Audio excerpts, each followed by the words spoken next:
مولانا محمد وبارك وسلم صلاة وسلاما عليك يا رسول الله. اسٹیج پہ رونق افروز صدری اجلاس ناشر مسلک اہل سنت مصلح قوم و ملت حضرت مولانا حافظ اسحاق صاحب قبلہ منتظر اللہ العالی،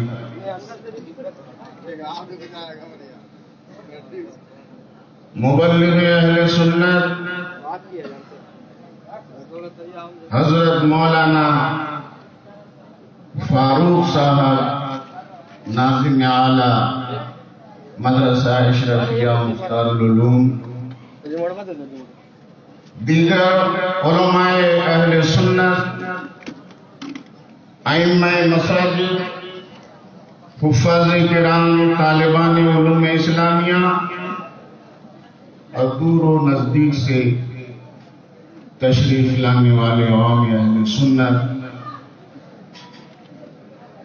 حضرات، سب سے پہلے تو میں آپ حضرات کا شکریہ ادا کرنا چاہوں گا کہ آپ نے مدرسہ اشرفیہ مختار العلوم کو اپنے تعاون کے ذریعے سے یہاں تک پہنچایا ہے کہ آج کے اس اجلاس میں سفیر امن و محبت، ہم سب کے مخدوم، سجادہ نشین آستان عالیہ اشرفیہ کچوچا شریف، حضور قائد ملت کے دست مبارک سے اور علماء کرام کے ہاتھوں سے حفاظ کرام اور علماء دین کے سروں پر دستار عالمیت اور دستار حفظ سجائی جائے. منتظمین، اراکین، مدرسین قابل مبارکباد ہیں جنہوں نے اپنی انتھک کوششوں کے ذریعے سے قوم کے سامنے یہ خدمات پیش کی ہیں. اللہ تبارک و تعالی مزید توفیق عطا فرمائے. حضرات گرامی، آج کے اس اجلاس میں میں ایک پیغام لے کر کے حاضر ہوا. آج حفاظ کرام کے سروں پر دستار حفظ سجائی جائے گی. یہ وہ حفاظ کرام ہیں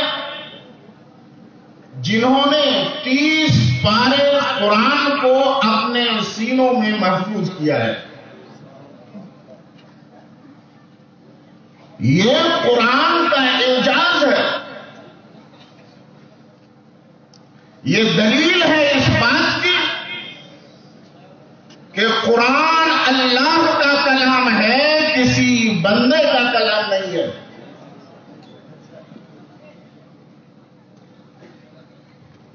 تقریباً 1450 سال اسلام کو گزرنے والے ہیں. اس وقت سے لے کر آج تک ہزاروں نہیں، لاکھوں نہیں، کروڑوں کی تعداد میں ایسے لوگ ہر دور میں رہے ہیں جنہوں نے اپنے سینوں میں قرآن کو محفوظ رکھا ہے. یہ سلسلہ قیامت تک انشاءاللہ تبارک و تعالی جاری رہے گا اور قرآن کی حفاظت ہوتی رہے گی، اس لیے کہ اللہ تبارک و تعالی کا وعدہ اِنَّا نَحْنُ نَزَّلْنَا الذِّكْرَ وَإِنَّا لَهُ لَحَافِظُونَ کہ ہم نے ہی قرآن اتارا ہے اور ہم ہی قرآن کی حفاظت کرنے والے ہیں۔ اب ہر مسلمان کی ذمہ داری ہے کہ قرآن کی حفاظت کا جو بھی طریقہ وہ اپنا سکتے ہیں وہ اپنے طور پر قرآن کی حفاظت کی ذمہ داری نبھائیں، اپنے بچوں کو مدرسے میں بھیجیں، حافظ قرآن بنا، قرآن کا عالم بنا۔ اس لیے کہ جو ماں باپ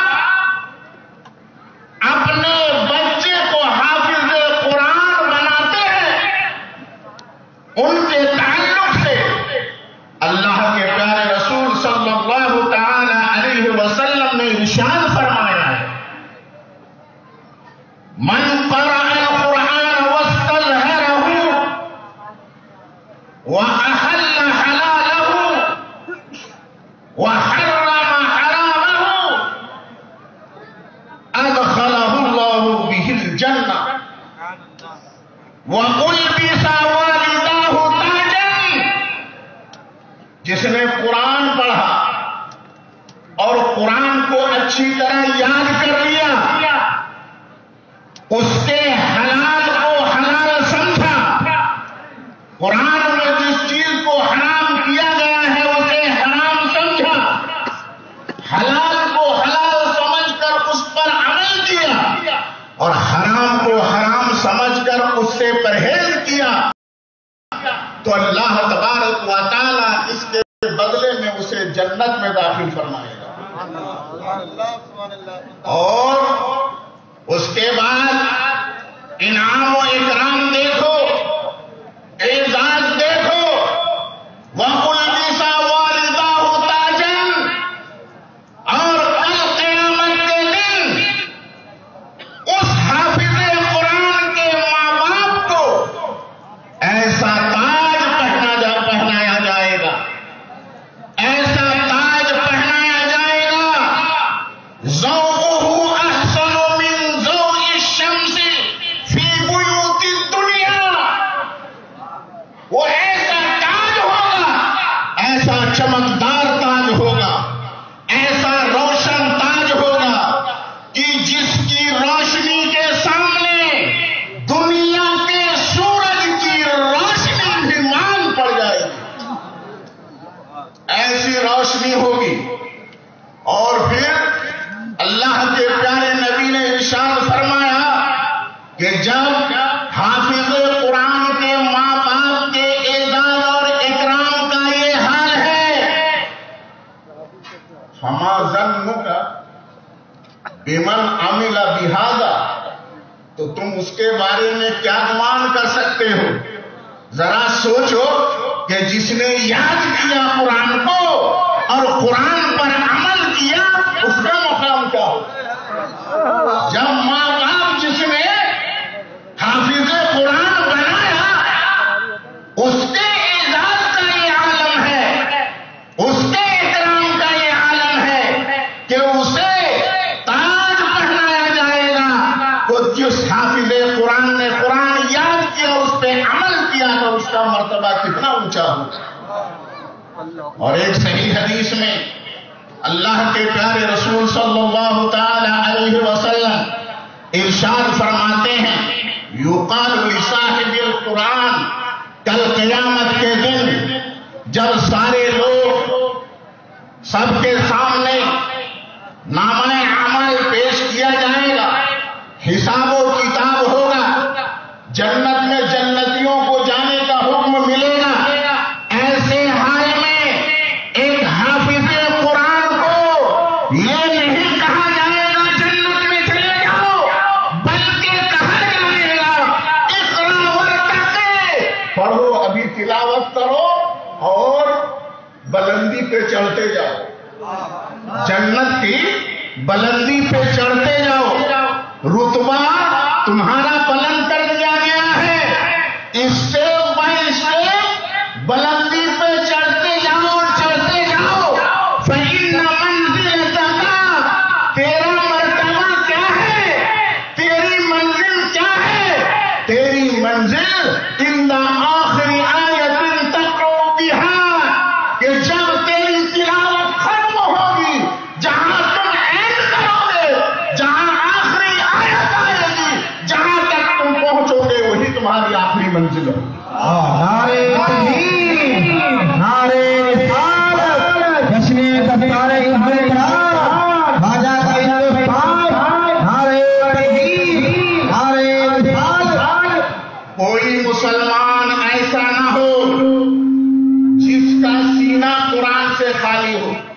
کچھ نہ کچھ قرآن یاد رہنا چاہیے.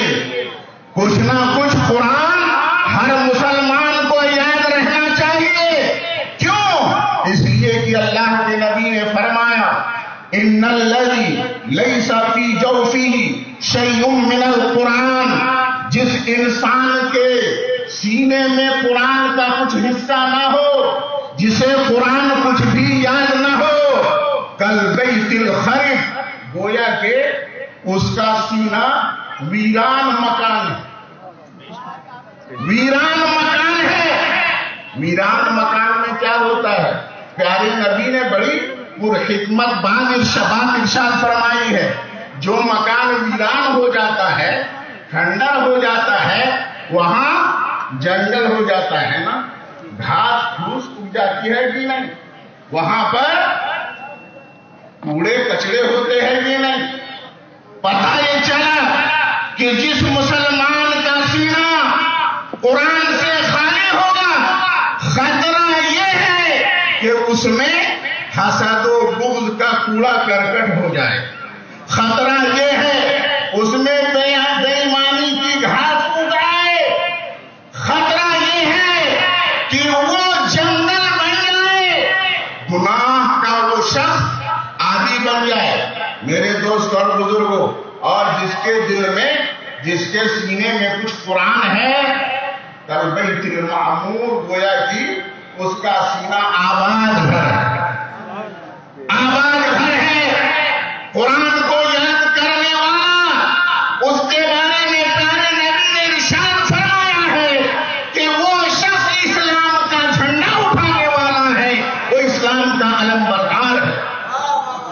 حضرات گرامی، قرآن کی حفاظت کا سامان اللہ تبارک و تعالیٰ نے تیار فرمایا ہے. حافظ قرآن کے ذریعے سے ایک ذریعہ ہے. ایسی تو حفاظت نہیں ہو جائے گی نا، ہم کو حفاظت کرنا. اللہ تبارک و تعالیٰ نے، اللہ کے پیارے رسول نے جو تاکید فرمائی ہے، اس کے مطابق قرآن کی تلاوت ہمیں کرنی ہے اور اپنے بچوں کو حافظ قرآن بنانا. حضرات گرامی، اور یہ قرآن دیکھو، یہ اعجاز والا قرآن ہے. یہ اللہ تبارک و تعالیٰ کا کلام ہے.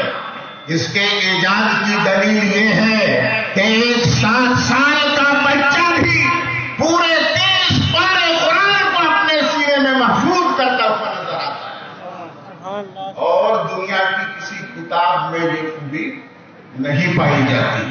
ارے اور کتابوں کو تو آپ چھوڑیے، اور کتابوں کو تو رہنے دیجیے. خود آسمانی کتابیں جو 4 مشہور کتابیں ہیں، تورات حضرت موسیٰ علیہ السلام پر نازل ہوئی تھی نا، انجیل حضرت عیسیٰ علیہ السلام پر نازل ہوئی تھی نا، زبور حضرت داؤد پر نازل ہوئی تھی نا، یہ تینوں کتابیں آپ لے لیجیے. تورات کا حافظ کون؟ تورات کا حافظ صرف حضرت موسیٰ. ہر دور میں زبور کا حافظ نہیں رہا، ہر دور میں انجیل کا حافظ نہیں ملے گا، ہر دور میں یہ تینوں کتابوں کا حافظ نہیں ملے گا. لیکن ہے یہ آسمانی کتاب، یہ کلام الہی یہ بھی ہے. تورات بھی اللہ کا کلام ہے، انجیل بھی اللہ کا کلام ہے، زبور بھی اللہ کا کلام ہے. لیکن تواتر کے ساتھ، تسلسل کے ساتھ تورات اور زبور اور انجیل کے حفاظ آپ کو نظر نہیں آئیں گے. یہ قرآن اور صرف قرآن کا اعجاز ہے کہ جب سے قرآن نازل ہوا ہے اس وقت سے لے کر آج تک یہ حافظوں کا سلسلہ جاری ہے اور انشاءاللہ صبح قیامت تک جاری ہے. اللہ کا کلام ہے، اللہ کا کلام. میں آپ کو بتا دوں، کلام جو بھی ہوتا ہے، جو بھی بات ہوتی ہے، ارے بات کو یاد کرنے کے لیے، سمجھنے کے لیے کچھ شرطیں ہیں. کچھ شرطیں ہیں.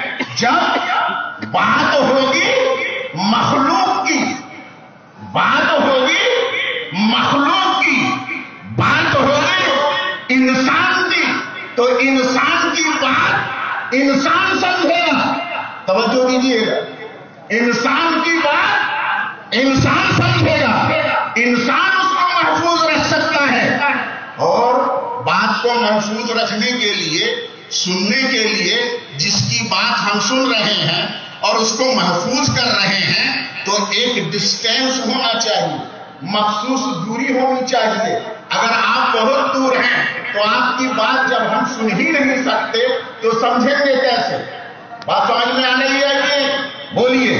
ڈسٹینس ہونا ضروری ہے، مخصوص مسافت ہونی چاہیے، اور بات ہم جنس کی ہو.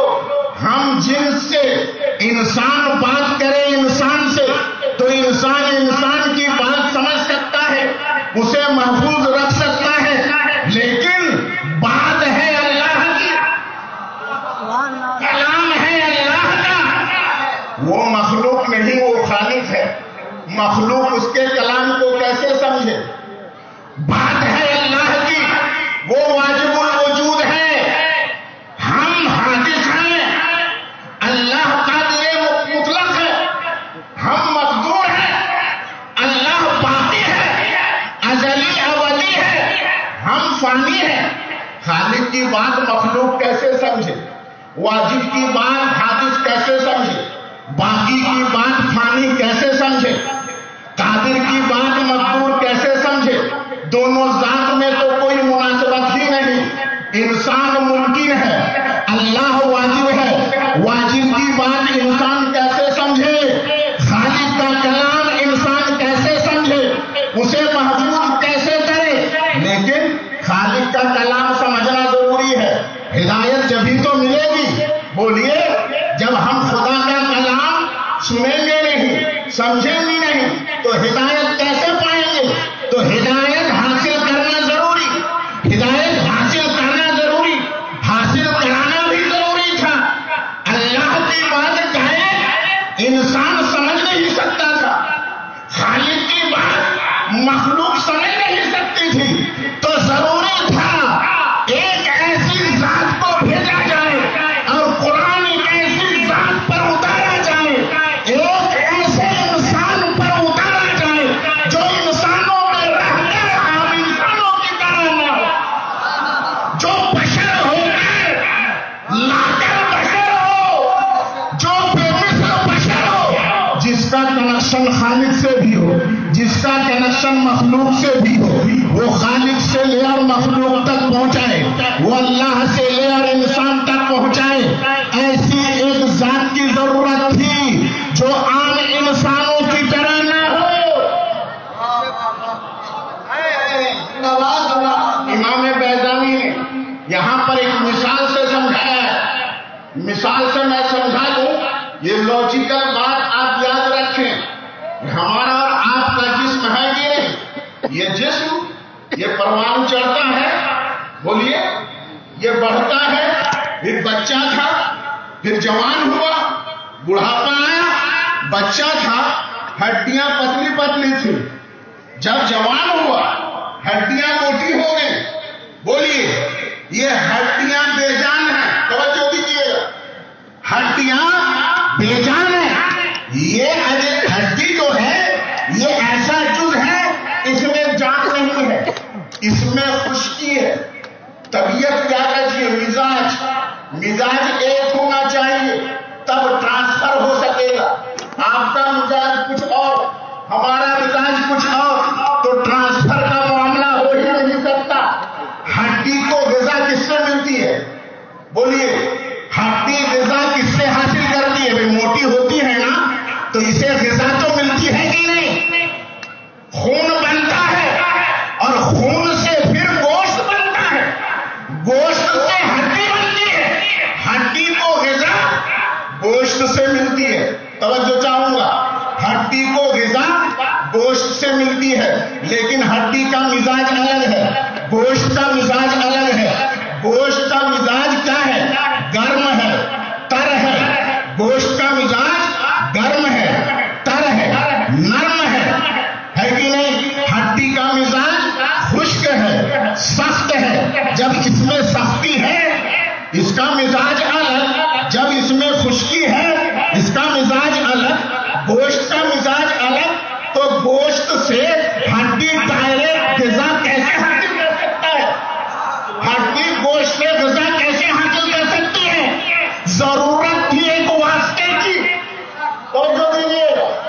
ضرورت تھی ایک واسطے کی، گوشت اور ہڈی کے بیچ میں ایک ایسی چیز ہو، ایک ایسا جز ہو جسے ہڈی نہ کہا جائے، جسے گوشت بھی نہ کہا جائے، اس میں مزاج کچھ ہڈی کا بھی ہو، اس میں مزاج کچھ گوشت کا بھی ہو۔ تو اللہ تبارک و تعالیٰ نے گوشت اور ہڈی کے بیچ میں ایک جز ایسا رکھ دیا جو کچھ سخت بھی ہے، کچھ نرم بھی ہے، اس میں کچھ کڑی بھی ہے، اس میں کچھ خشکی بھی ہے۔ محترم دوستوں اور بزرگوں، میں بتا دوں آپ کو وہ جز کون سا جز ہے؟ آپ لوگ اپنی زبان میں کیا کہتے ہیں اسے؟ بولیے۔ اسے کری کہتے ہیں، یوپی کی زبان میں کری کہتے ہیں۔ ایک پرت دیکھتے ہوں گے، ہڈی کے اوپر ایک چکنی پرت ہوتی ہے، ایک پرت ہوتی ہے، اور وہی پرت اسے کیا بولتے ہیں؟ کری بولتے ہیں۔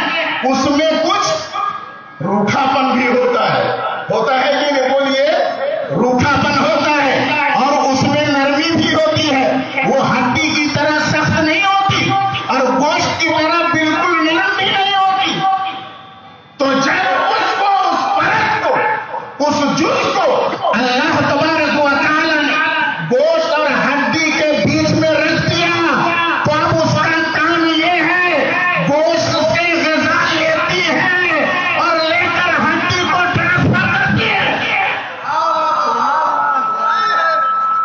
اب وہ ہڈی جیسے جیسے بچہ بڑا ہوتا ہے، جوان ہوتا ہے، وہ ہڈی بھی مضبوط ہوتی ہے، وہ ہڈی بھی موٹی ہوتی ہے۔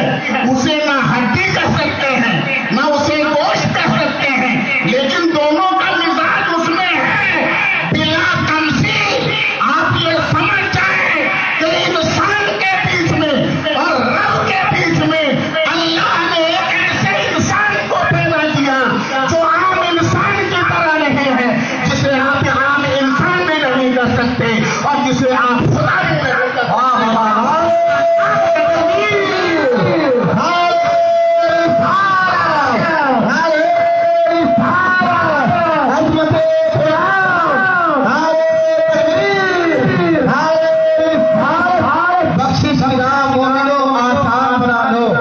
اپنے لیے نجات کا سامان بنا دو، دنیا کی کتابوں پہ نظر باندھ کر رکھنا، بچوں کو پہلے حافظ قرآن بنا لو۔ محترم حضرات، اسی کو ایمان میں عشق و محبت مجدد دین و ملت امام احمد رضا خان فاضل بریلوی قدس سرہ اپنے شعر میں یوں بیان فرماتے ہوئے نظر آتے ہیں: ممکن میں یہ قدرت کہاں، واجب میں عبدیت کہاں؟ یا رسول اللہ، آپ کو ہم اگر ممکن کہیں تو ممکن عام انسان، ان میں یہ قدرت کہاں ہے کہ چاند کو اشارہ کر دے تو دو ٹکڑے ہو جائے، انگلی ان کے کھائیوں سے پانی کے چشمے بہا دو؟ ممکن کہیں یہ بھی خطا ہے۔ واجب میں عبدیت کہاں؟ اگر آپ کو انسان نہ کہیں، ممکن نہ کہیں، یہ بھی خطا ہے، کیونکہ آپ تو اللہ کے بندے ہیں، جو واجب ہوگا وہ بندہ کیسے ہوگا؟ ممکن میں یہ قدرت کہاں، واجب میں عبدیت کہاں؟ حیران ہوا ہے، یہ بھی خطا، یہ بھی نہیں، وہ بھی نہیں، ممکن بھی نہیں، واجب بھی نہیں، تو ہے کیا؟ یا تو واجب ہوگا یا ممکن ہوگا۔ بولیے، ممکن بھی نہ ہو، واجب بھی نہ ہو، پھر ہے کیا؟ تو فرماتے ہیں حق ہے کہ ہے عبد الالہ، حق یہ کہ ہے عبد الالہ اور عالم امکان کے شاہ، حق یہ کہ ہے عبد الالہ اور عالم امکان کے شاہ، برزخ ہے وہ سر خدا، یہ بھی نہیں، برزخ ہے وہ سر خدا، یہ بھی نہیں، وہ بھی نہیں، عام ممکن بھی نہیں ہے، واجب بھی نہیں ہے، دونوں کے بیچ کے واسطہ ہیں، برزخ ہیں۔ اور جب واسطہ ہے تو جب رب نے کلام فرمایا، پیارے نبی نے لیا، اس کو ٹرانسفر کر دیا، ورنہ قرآن کو یاد کر لے کتنا بڑا کیوں نہ ہو جائے، کوئی صدیق اکبر ہو، فاروق اعظم ہو، عثمان غنی ہو، مولا علی ہو، کوئی بھی ہو جائے، کسی کے سینے میں یہ طاقت نہیں تھی کہ رب کے کلام کو محفوظ کر لے، یہ طاقت کسی میں نہیں تھی۔ نبی پر قرآن اترا، نبی نے اپنے سینے میں محفوظ کیا۔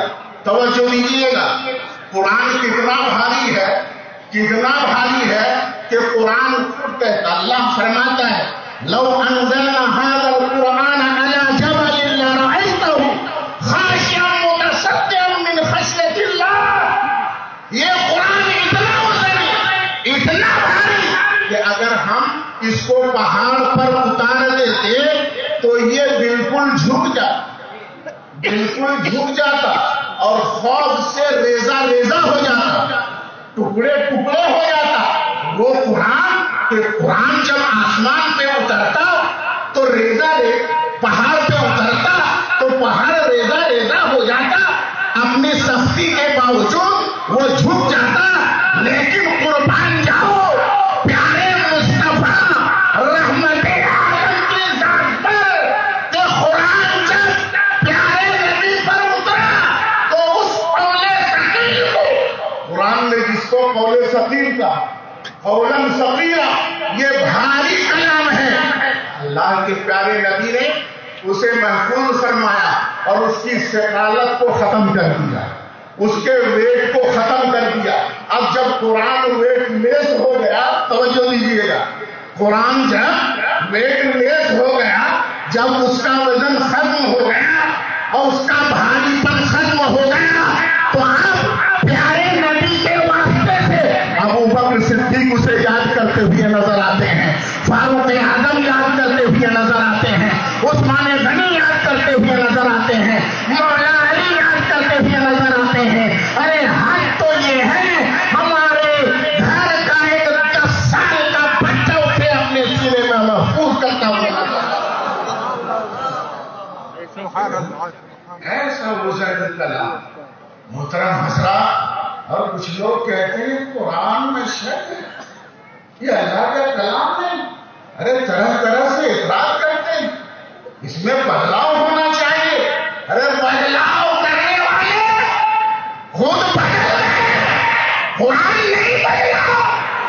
یہی تو قرآن کی خوبی ہے، اس سے جو ٹکرانے آئے گا وہ پاس پاس ہو جائے گا۔ قرآن کل بھی سلامت تھا، آج بھی سلامت ہے، صبح قیامت تک سلامت رہے۔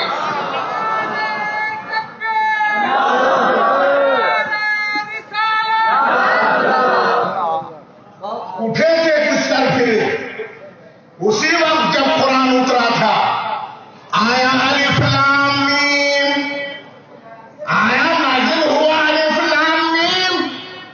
ایک سرفرے نے کہا ہم اس دین کو کیسے مان سکتے ہیں جس کی عمر کتنے سال ہے؟ 71 سال۔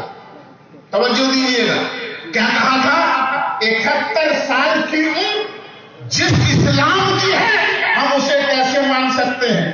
اصل میں انہوں نے سوچا کیا، الف لام میم سے انہوں نے کاؤنٹنگ کیا، الف کا عدد 1 ہے، لام کا عدد 30 ہے، میم کا عدد 40 ہے، تو انہوں نے یہ سمجھا یہ مجموعہ تو ہوا 71، تو اس اسلام کی عمر 71 سال ہے۔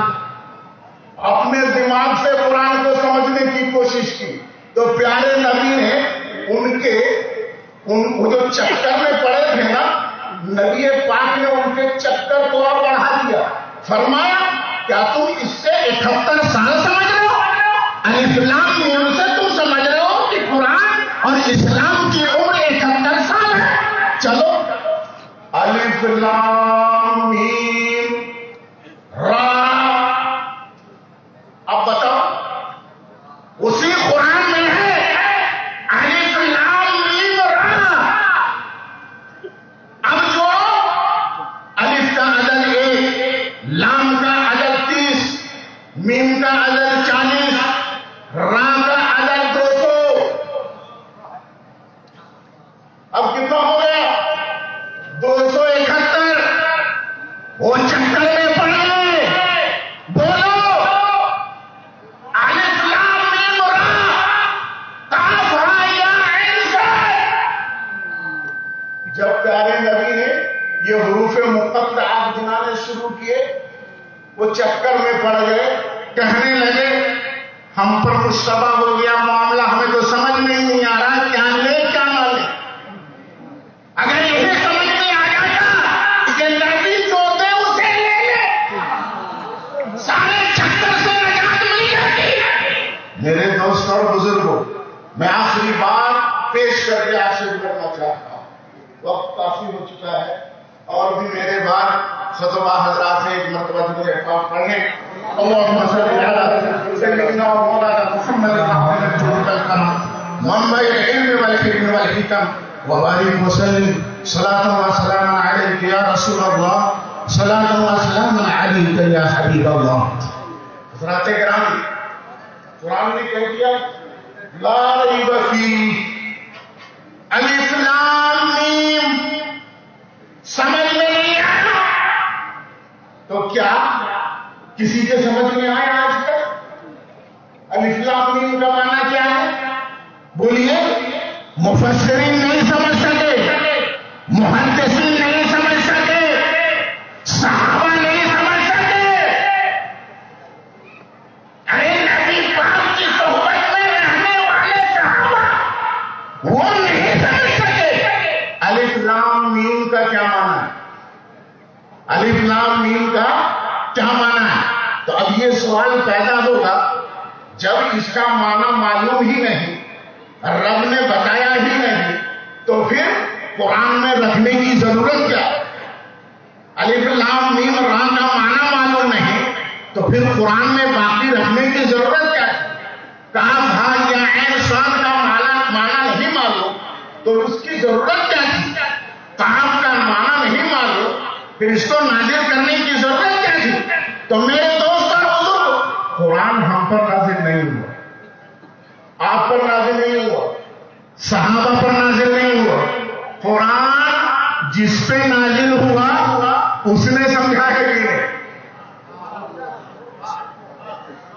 نازل ہوا اسلام میں، نہیں سمجھ گئے، جبریل سے کبھی یہ تو نہیں فرمایا اے جبریل لارے بسی کا معنی تو ہم نے سمجھ لیا، لیکن الف لام میم کا معنی ہم نے نہیں سمجھا۔ کبھی تو یہ نہیں فرمایا نبی نے سمجھ لیا، تو آخر جس کو ہم نہیں سمجھ سکے، مفسرین نہیں سمجھ سکے، محدثین نہیں سمجھ سکے، صحابہ تابعین نہیں سمجھ سکے، قرآن میں ہونے سے فائدہ کیا ہے؟ میرے دوست اور بزرگوں، یہی تو رب تبارک و تعالیٰ کی حکمت ہے۔ رب اپنے کلام کو نازل فرمایا اپنے پیارے نبی پر، اور نبی اس کے مخاطب ہے، نبی نے سمجھا ہے کہ میرے دوست اور بزرگوں، جب نبی نے سمجھ لیا تو اب ہمارے لیے ہدایت کیا ہے؟ قرآن مکمل ہدایت، اس کا ہر جز ہدایت۔ اب ہدایت کی دو صورتیں ہو سکتی ہیں، ایک ہدایت یہ ہے کہ اس کا معنی جان کر ہم اس پہ عمل کریں، اقیم الصلاۃ، نماز کی پابندی کرو، معنی ہم نے سمجھا، اس پہ عمل کرنا ہے۔ ہمارا تو زکات دو، معنی ہم نے سمجھا، اس پہ عمل کرنا۔ صدقات کے بارے میں حکم ہے، معنی ہم نے سمجھا، اس پہ عمل کرنا ہے، یہی ہدایت ہے۔ الف لام میم کا معنی ہم کو نہیں معلوم، ہم یہ کہہ دیں یہ ہمارے رب کی طرف سے ہے اور اس کی مراد ہمارا رب جانے، یہی ہدایت ہے، یہی ہدایت ہے، جس پہ رب نے اتارا وہ جانے اور رب جانے، یہی ہدایت ہے۔ اسی لیے قرآن نے یہ کہا وَأَمَّا الَّذِينَ فِي قُلُوبِهِمْ زَيْغٌ فَيَتَّبِعُونَ مَا تَشَابَهَ مِنْهُ، جن کے دلوں میں ٹیڑھاپن ہے، وہ اسی قسم کی آیتوں کے چکر میں پڑتے ہیں۔ بات سمجھ میں آ رہی ہے نا؟ الف لام میم کا کیا معنی ہے؟ اس چکر میں پڑتے ہیں۔ ید اللہ فوق ایدیہم کا کیا معنی ہے؟ اس کے چکر میں پڑتے ہیں۔ وَيَبْقَى وَجْهُ رَبِّكَ ذُو الْجَلَالِ وَالْإِكْرَامِ، اس کے چکر میں پڑتے ہیں۔ وجہ کا کیا معنی ہے؟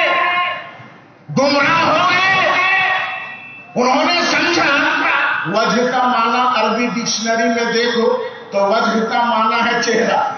وَيَبْقَى وَجْهُ رَبِّكَ ذُو الْجَلَالِ وَالْإِكْرَامِ کا معنی یہ ہوگا کہ سب کچھ فنا ہو جائے گا لیکن تمہارے رب کا چہرہ باقی رہے گا۔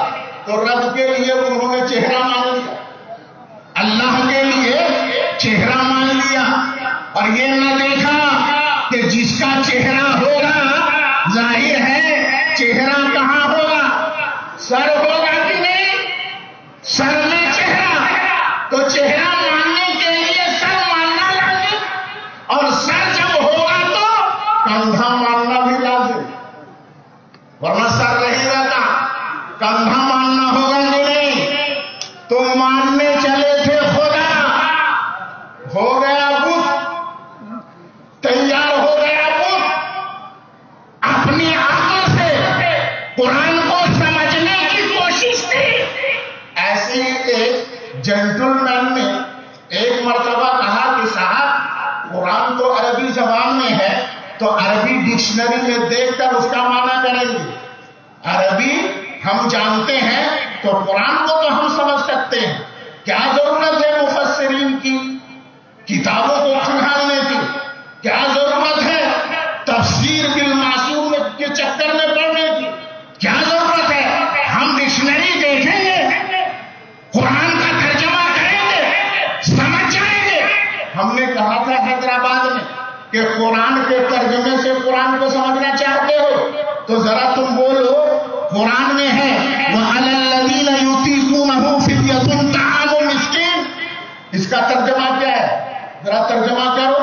وہ ندوی تھا، تھوڑی دیر کے لیے چکر میں پڑا، میں نے کہا ترجمہ سنو، اگر تم ڈکشنری سے ترجمہ کرنا چاہتے ہو تو قرآن کی اس آیت کا معنی یہ ہوگا وَعَلَى الَّذِينَ يُطِيقُونَهُ فِدْيَةٌ طَعَامُ مِسْكِينٍ، اور جو لوگ روزہ رکھنے کی طاقت رکھتے ہیں وہ ایک روزہ کے بدلے میں ایک مسکین کو فدیہ دے دے، کھانا کھلا دے، چھٹی مل گئی،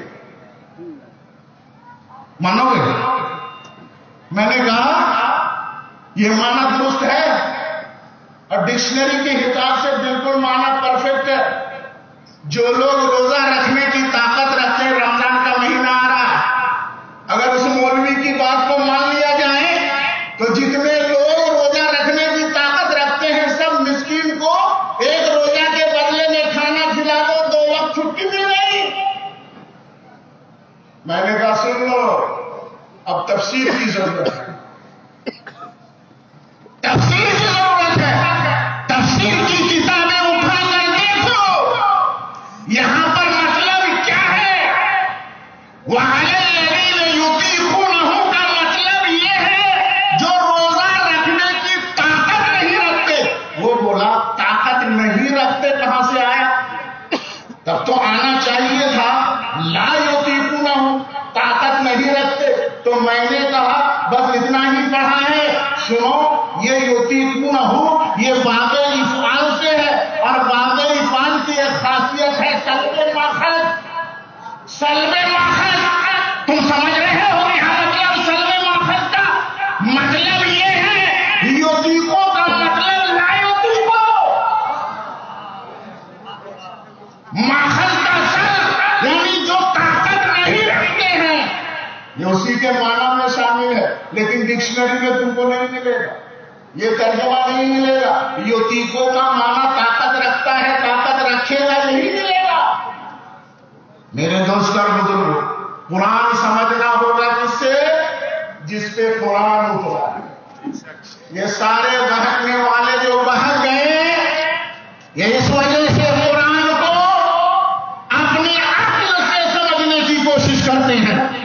میرے دوست اور بزرگوں، قرآن کو جب اپنی عقل سے کوئی سمجھنے کی کوشش کرے گا نا تو بڑا چکر میں پڑ جائے گا۔ ایک جنٹلمین کا ایک اور واقعہ بتا جو میں آپ کو پھر بات ختم کروں۔ اس نے کہا کہ مولویوں نے اقیم الصلاۃ کا معنی اپنی طرف سے یہ گڑھ لیا ہے کہ نماز پابندی کے ساتھ پڑھو۔ الصلاۃ کا معنی ڈکشنری میں ہے دعا، الصلاۃ کا معنی ہے دعا، تو اقیم الصلاۃ کا معنی ہوا پابندی سے دعا کرتے رہو، پابندی سے دعا کرتے رہو۔ میں نے کہا اچھا، ڈکشنری میں الصلاۃ کا معنی دعا ہے، ٹھیک ہے، اور بھی معنی ہیں اس کے، تم جب بول رہے ہو دعا ایک معنی ہے، تو چلو ایک معنی اور بھی ہے جو بہت ہی پھوہڑ ہے، ایک پھوہڑ معنی ہے۔ صلاۃ کا معنی ہے تحریک الصلوین، دونوں سرین کو ہلانا۔ صلاۃ کا معنی ہے دونوں سرین کو ہلانا۔ اب مانا کرو اقیم الصلاۃ دعا میں بھی، اس میں بھی نا پابندی کیوں ہو رہی، بڑی آسانی ہے، پابندی کے ساتھ دعا کرو، یہ بھی مانا نہیں۔ نماز پابندی کے ساتھ پڑھو، چلو یہ بھی مانا مت لو، یہی مانا لے لو ڈکشنری والا۔ اقیم الصلاۃ کا مانا پابندی کے ساتھ سرین ہلاؤ، بس ایک ڈیوٹی یہی نبھایا کرو۔ میرے دوستو، یہ سب جو ہے یہ ماڈرن لوگ ہیں جو ڈکشنری دیکھتے ہیں اور کچھ عربی کی شدھ بدھ ہو جاتی ہے، سمجھ جاتے ہیں، کچھ زبان آ جاتی ہے تو یہ سوچتے ہیں کہ ہم بہت بڑے علامہ ہو گئے، اور پھر اس کے بعد وہ مفسرین پر تان و تشمیل، محدثین پر تان و تشمیل۔ ایسے ہی ایک صاحب ملے بامبے میں، وہ کہنے لگے میں تو علماء کو فالو نہیں کرتا ہوں، مولویوں کو فالو نہیں کرتا ہوں۔ میں نے کہا پھر آپ کیا کرتے ہیں، کیسے دین سیکھتے ہیں، قرآن کیسے سمجھتے ہیں، حدیث کیسے سمجھتے ہیں؟ اس نے کہا کہ میرے پاس قرآن کی میننگ ہے اور حدیث کی میننگ بھی ہے میرے پاس۔ میں نے کہا قرآن کی جو میننگ ہے وہ میننگ کس نے کی ہے، وہ ٹرانسلیشن کس کا ہے، کسی عالم کا ہے یا جاہل کا ہے؟ اس نے کہا کہ وہ ٹرانسلیشن ہے ابوالعالی مودودی کا، ترجمہ ہے ابوالعالی مودودی کا۔ میں نے کہا پھر یہ نہ کہو کہ میں قرآن پڑھتا ہوں اور قرآن سمجھتا ہوں، یہ کہو کہ میں قرآن کا ٹرانسلیشن جو ابوالعالی مودودی کا ہے وہ پڑھتا ہوں، بخاری کی میننگ پڑھتا ہوں۔ کیا قرآن کا ترجمہ قرآن ہے؟ کیا بخاری کی میننگ بخاری ہے؟ میرے دوستو، میں نے اس سے کہا کہ تم اگرچہ بول رہے ہو کہ میں کسی عالم کو فالو نہیں کرتا، لیکن لاشعوری طور پر تم کسی نہ کسی عالم کو فالو کر کے ہی پڑھتے ہو۔ یہ اور بات ہے کہ وہ عالم راہ حق سے بھٹکا ہوا۔ میرے دوست اور بزرگوں، میں عرض کر رہا تھا یہ قرآن اعجاز والا قرآن ہے اور یہ آسان ہے، ایسا آسان۔ اچھا، یہ آسان جب آیا نا تو یہ کہنے لگے کہ قرآن تو آسان ہے، ہر آدمی سمجھ سکتا ہے۔ ارے قرآن آسان ہے، کیا سمجھنے کے لیے آسان ہے؟ یسرنا القرآن للذکر، اللہ یہ نہیں فرماتا ہے سمجھنا آسان کر دیا ہم نے، ذکر کے لیے ہم نے آسان کر دیا، اس کو یاد کرنا آسان کر دیا، محفوظ کرنا آسان کر دیا۔ ہاں، جس کے لیے آسان فرمایا ہے اس سے جب سمجھو گے تو قرآن سمجھنا آسان ہے۔ نبی کے واسطے سے سمجھو گے تو آسان ہے، صحابہ کے ذریعے سے سمجھو گے تو آسان ہے، تابعین کے ذریعے سے سمجھو گے تو آسان ہے، تابعین کے ذریعے سے سمجھو گے تو آسان ہے۔ تو محترم دوست اور بزرگوں، اللہ نے فرمایا لا ریب فیہ، اس میں کوئی شک نہیں، اب بات یہ آ گئی پھر کچھ تو حکمت ہے اسلام میں لانے کی، وہی کم سے کم معلوم ہو جائے۔ ہمیں اور آپ کو معلوم ہے کہ جب ہم اپنے کسی خاص دوست کو کوئی خط لکھتے ہیں تو کبھی کبھی بہت راز کی بات ہوتی ہے نا، تو کچھ کوڈ ورڈ میں لکھ دیتے ہیں، کوڈ ورڈ، کچھ کوڈ ورڈ دوست سمجھ جائے اور کوئی دوسرا تیسرا سمجھ نہ سکے۔ تو یہ الف لام میم، الف لام میم را، الف لام را، کاف یا عین صاد، حامیم عین سین قاف، یہ سب اللہ تبارک و تعالی اور اس کے پیارے رسول کے درمیان سربت کا راز ہے۔ اب جو راز کے پیچھے پڑے گا یقیناً وہ گمراہ ہوگا۔ اما الذین فی قلوبہم زیغ فیتبعون ما تشابہ منہ۔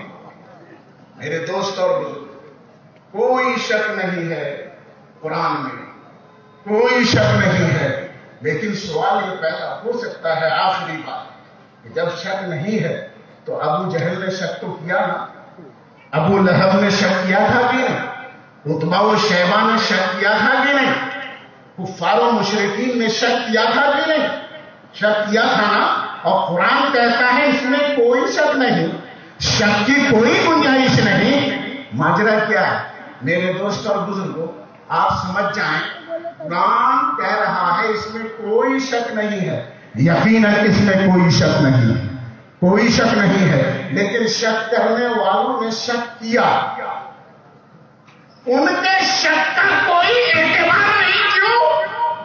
اس لیے کہ ایک بیمار آدمی ہے، آپ اسے مٹھائی دے رہے ہیں، بخار ہے اسے مٹھائی کھانے کو دے رہے ہیں، اسے وہ چیز کڑوی لگتی ہے کہ نہیں؟ بولیے، مٹھاس ہے مٹھائی میں، لیکن ایک بیمار آدمی اس میں کڑواپن محسوس کر رہا ہے، تو کیا اس بیمار کے یہ کہنے سے کہ اس میں تو کڑواپن ہے، اس میں مٹھاس نہیں ہے، کیا آپ مان لو گے کہ اس میں مٹھاس نہیں ہے؟ مانو گے؟ ہرگز نہیں۔ کیوں؟ اس لیے کہ آپ یہ کہو گے ارے بھائی اس میں مٹھاس ہے، لیکن تمہارے منہ میں مٹھاس احساس کرنے کی طاقت ختم ہو گئی، تم بیمار ہو، بیماری کی وجہ سے اس کی مٹھاس کڑواہٹ محسوس ہو رہی ہے۔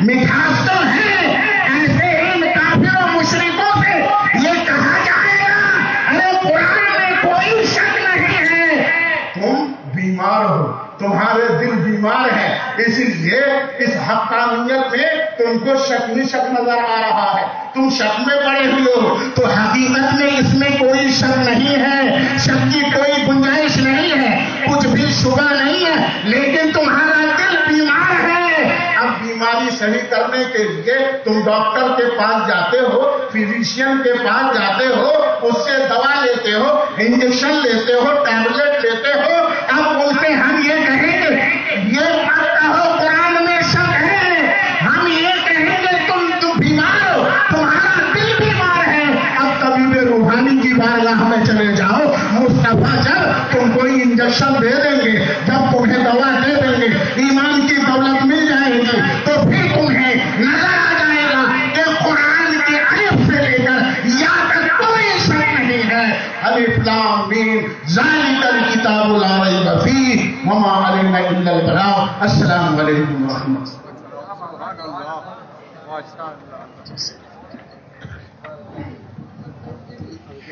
سبحان اللہ۔